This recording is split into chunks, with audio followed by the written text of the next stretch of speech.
A cruz. Quem achar a sua vida perdê-la-á, e quem perder a sua vida por amor de mim achá-la-á. Mateus 10:39. Vamos continuar com nosso estudo da salvação da alma. Não penseis que vim trazer paz à terra, não vim trazer paz, mas espada. Mateus 10:34. Por que o Senhor disse isto desta forma? Porque todos pensam que ele veio trazer paz para a terra.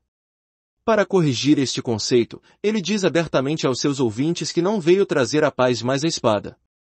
Mais tarde veremos que esta paz mencionada aqui não se refere ao assunto de paz e não guerra entre nações do mundo, antes, se refere a certas situações e relacionamentos na família. Não vim trazer paz, mas espada. O que significa esta palavra? Por espada o Senhor não tem em mente uma arma usada em combate ou no campo de batalha. Ele simplesmente coloca que veio trazer uma espada para a terra. Simeão não disse a Maria logo após o nascimento de Jesus, sim, e uma espada traspassará a tua própria alma, para que se manifestem os pensamentos de muitos. Lucas 2:35. Aqui em Mateus 10 o uso da palavra espada tem o mesmo significado. Significa que ao longo da vida de uma pessoa ela pode não navegar em calmaria, mas muito pelo contrário ela terá dificuldades como se fosse uma espada traspassando por sua alma. Por isso o que o Senhor está tentando dizer é que ele veio não para nos fazer desfrutar, mas para nos ferir. Porque eu vim pôr em dissensão o homem contra seu pai, a filha contra sua mãe, e a nora contra sua sogra. Mateus 10:35. Este verso começa com a palavra conjuntiva porque, indicando que as palavras seguintes explicam a palavra espada mencionada no verso anterior. Naturalmente falando, o relacionamento entre pai e filho é geralmente considerado como sendo muito agradável, mas este relacionamento agora será marcado pela alienação. A filha será alheia à sua mãe, a nora será alheia à sogra, e assim por diante. E assim os inimigos do homem serão os da sua própria casa. Verso 36.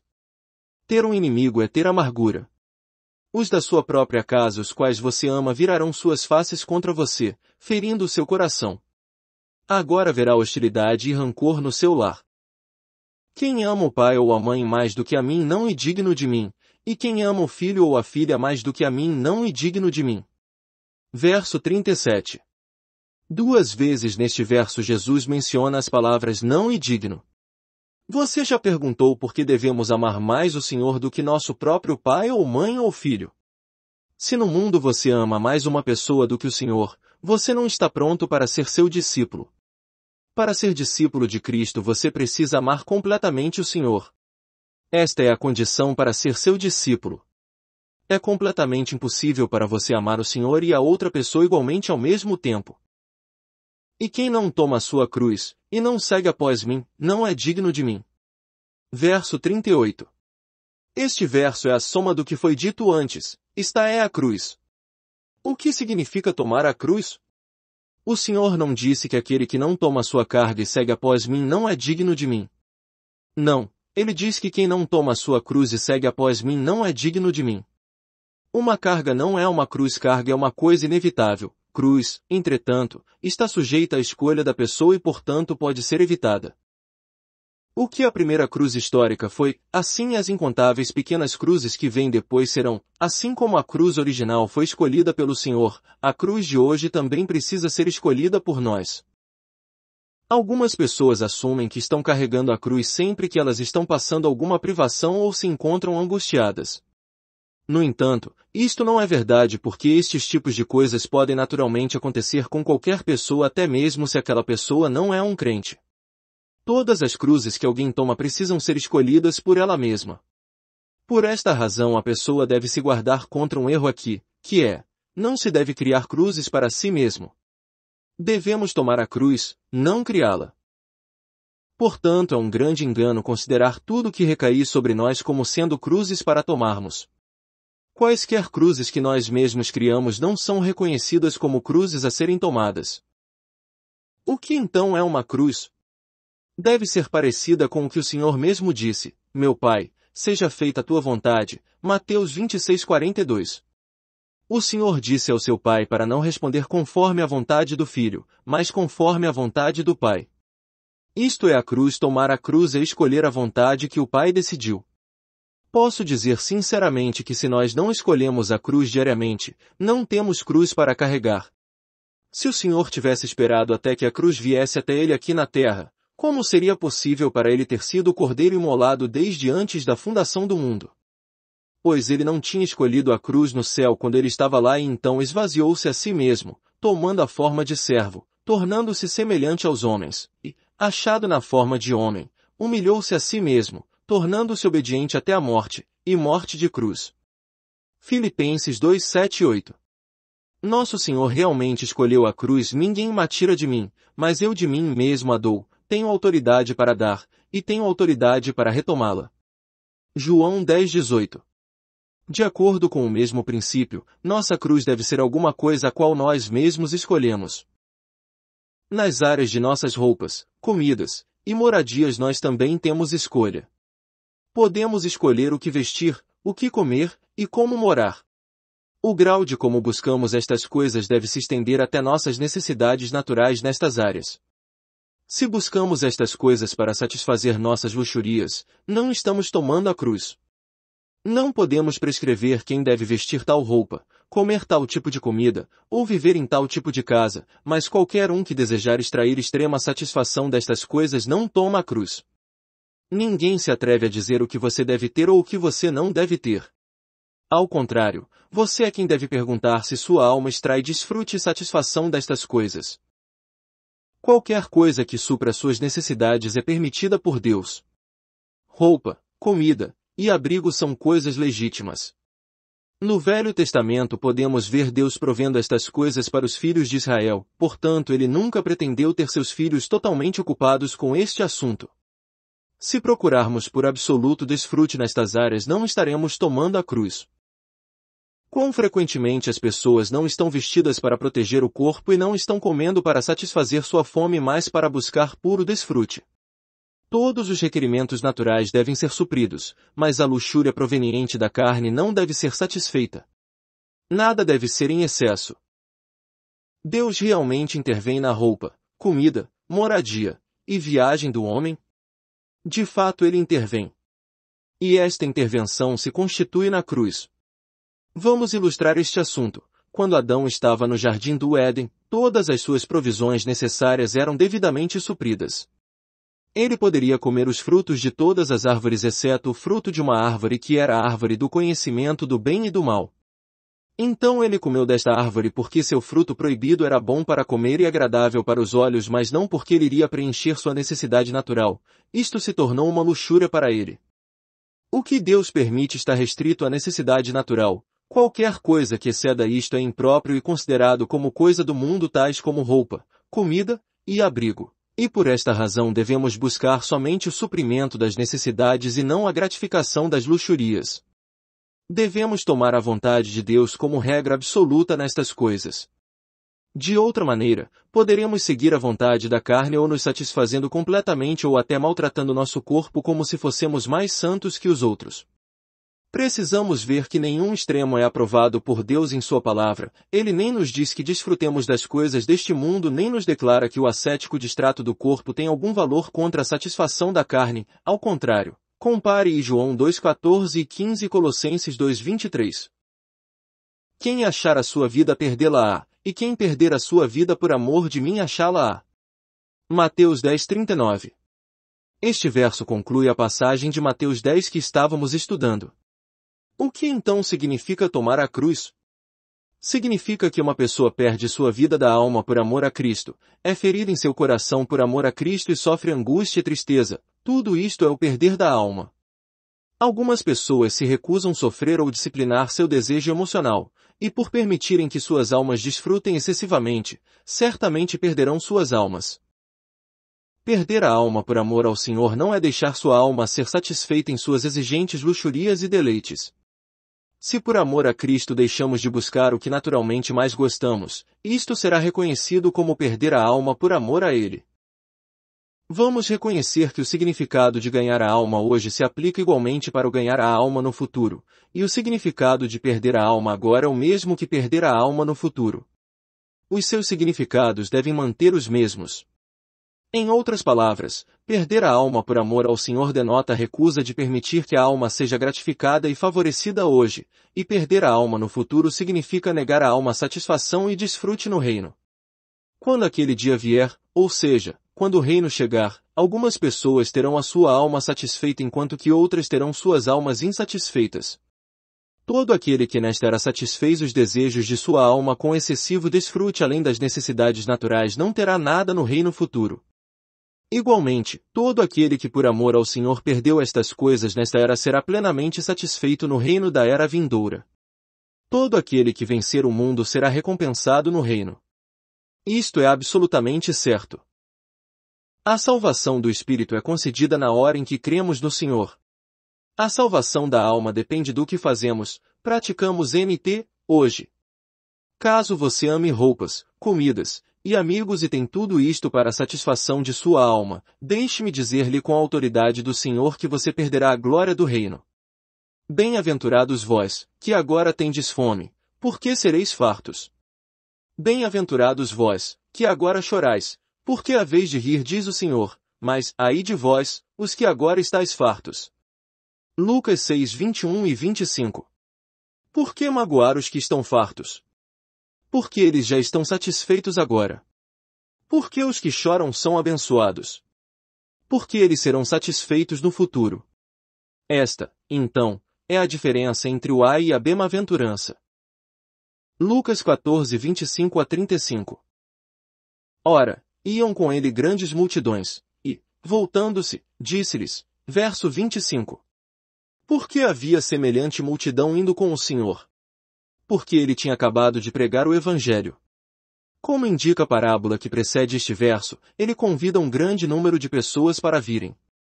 De fato, todo aquele que quer comer vem. Muitos são cristãos, como é muito bom ser salvo. Como é bom ser nascido de novo e possuir a graça de Deus. Estas pessoas vão com o Senhor, e ele volta-se para lhes falar. O que dá para entender do que ele dirá é isto: sim, vocês são salvos, mas se vocês querem me seguir, vocês terão que preencher certas condições. Ele então eleva o padrão da verdade, pois ele não abaixará o critério ordenado por Deus por causa de uma grande multidão. Portanto, podemos nós nos abster de falar das verdades nobres do reino, com seu reinado e outras coisas mais, por causa dos homens?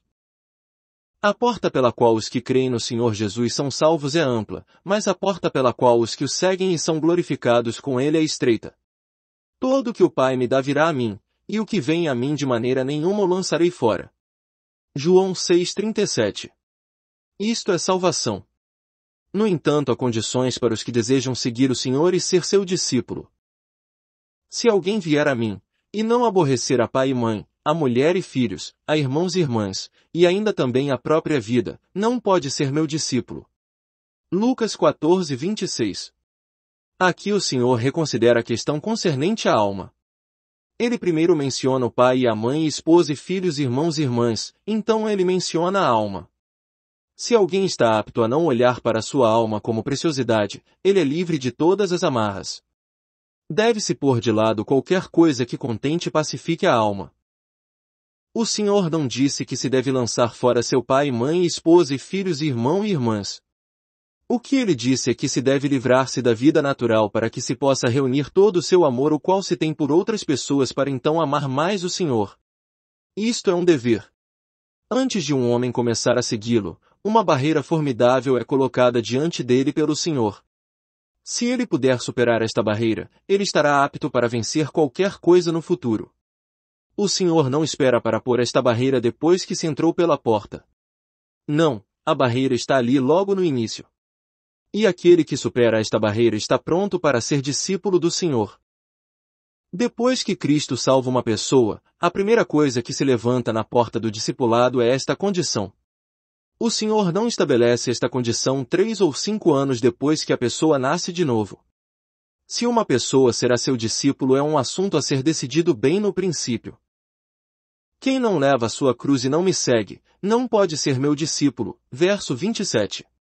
Isto explica o verso precedente. O que acontece ao levar a cruz? Então o Senhor apresenta 3 parábolas para ilustrar o levar a cruz. 1. Parábola da edificação de uma torre. versos 28 a 30. Pois qual de vós, querendo edificar uma torre, não se senta primeiro a calcular as despesas, para ver se tem com que acabar? Verso 28. O Senhor fala sobre contar os gastos. Não podemos facilmente conceber que o significado aqui é que se não temos fundo não devemos continuar com a ideia de construir uma torre? No entanto, se fosse assim, o Senhor não teria chamado a grande multidão, os quais têm muito pouco, para segui-lo. Será, então, que por causa da falta de fundos não precisamos construir? Não, nada disso. Porque se todos põem tudo o que têm, ninguém poderá dizer que há insuficiência de fundos.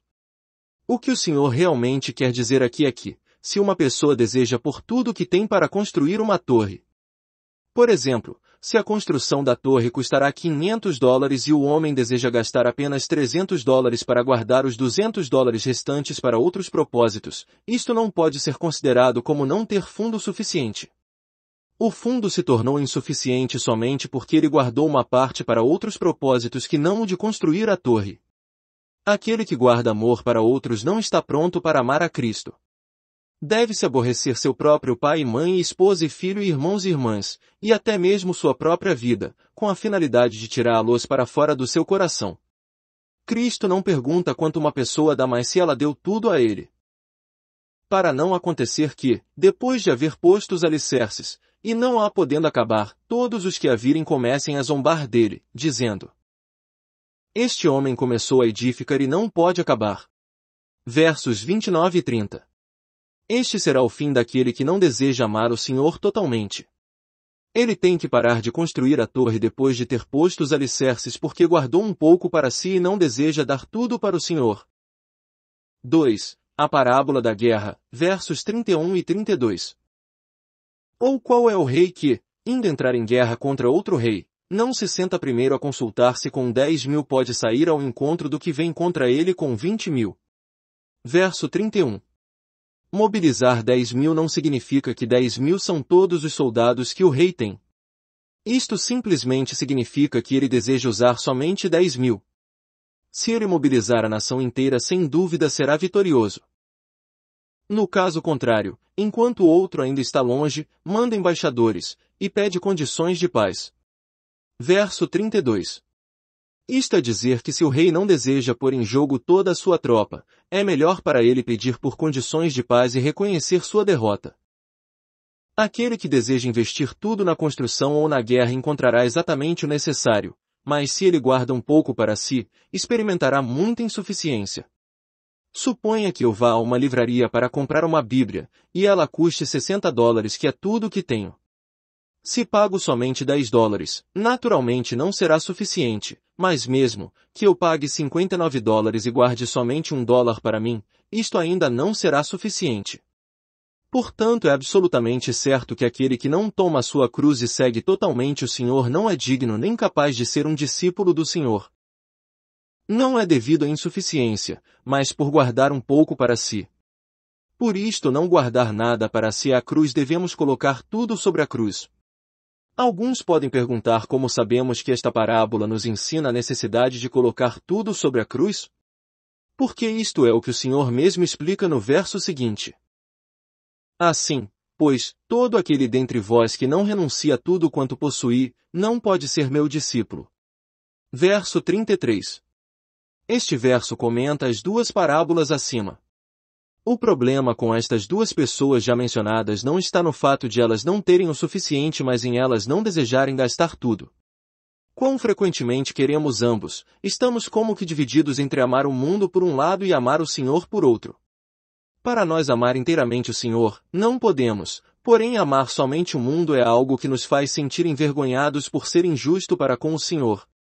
Da relutância de qualquer um em gastar tudo para construir a torre e ainda de estar receoso para não gastar pelo menos um pouco, o resultado será o de ter posto a fundação, mas a torre ficará inacabada. Por estar despreparado para entregar todos os seus guerreiros, a única saída que resta para uma pessoa é a de enviar um embaixador para pedir condições de paz. Este tipo de pessoa precisa desconsiderar o assunto de ser discípulo do Senhor. Para ser discípulo de Cristo, alguém precisa renunciar tudo o que tem. Ele não pode segurar o mundo com uma mão e com outra o Senhor. Ele precisa pôr de lado um ou outro, se não o mundo, então Cristo. 3. A parábola do sal, versos 34 a 35. Esta parábola retrata as consequências para estas duas classes de pessoas sobre as quais acabamos de discutir. De acordo com Mateus 5,13, vós sois o sal da terra. Sal aqui em Lucas deve apontar para os cristãos. Bom e o sal, mas se o sal se tornar insípido, com que se há de restaurar-lhe o sabor? Verso 34. O sal é bom, porque é proveitoso para o homem. O sabor significa o ser posto à parte e ser santificado. Como é de tremenda importância para o cristão ser separado do mundo. Se o sal perder seu sabor, como poderá salgar novamente? Por exemplo, uma pessoa compra um pedaço de carne fresca e pensa em dar sabor a ela colocando sal. Se não há sal, como ela pode fazer com que a carne fique salgada? Ou se o próprio sal perder seu sabor, como ela pode fazer carne salgada? Não presta nem para a terra, nem para o monturo, lançam-no fora. Verso 35. Este verso fala da consequência de perdermos nosso sabor cristão, por perder nossa separação do mundo. Terra representa o reino. Colocar no reino de Deus um cristão sem sabor é muito improvável. Monturo é um lugar desonrado e sujo, e por isso sugere o inferno ou o lago de fogo. Por um cristão que perdeu seu sabor no inferno é igualmente improvável, pois ele já está salvo. Lançam-no fora, já que ele está incapacitado tanto para o reino como para o inferno, ele deve ser lançado fora, quer dizer, ele deve ser lançado para fora da glória do reino. Quem tem ouvidos para ouvir, ouça. Verso 35b. Isto é palavra de advertência. Qualquer coisa que nos faz ser desassociada de Cristo nos faz perder nosso próprio sabor. Sabor é poder, falta de sabor é fraqueza. Como é sério este assunto? Devemos não amar o mundo. Precisamos ao invés disto amar o Senhor e de todo o nosso coração. De outra forma, não teremos parte no reino. A questão não é quanto tenho feito, mas se estou sobre o altar. Vamos nos consagrar ao Senhor hoje, porque poderá ser muito tarde quando aquele dia, o dia da sua volta, chegar. Todas as três parábolas nos informam sobre a vida de um crente que não perdeu sua alma hoje. A razão do porquê não gastar todos os fundos para construir a torre, porquê não mobilizar todas as forças para lutar numa batalha, e porquê tornar-se sal sem sabor ou degenerado por se misturar com o mundo é o amor que se tem pela própria alma, é o não estar desejando deixar-se sofrer ou abandonar os encantos do mundo. Para uma pessoa como esta, a glória do reino futuro só é fracamente visto porque ela cuida somente do momento presente.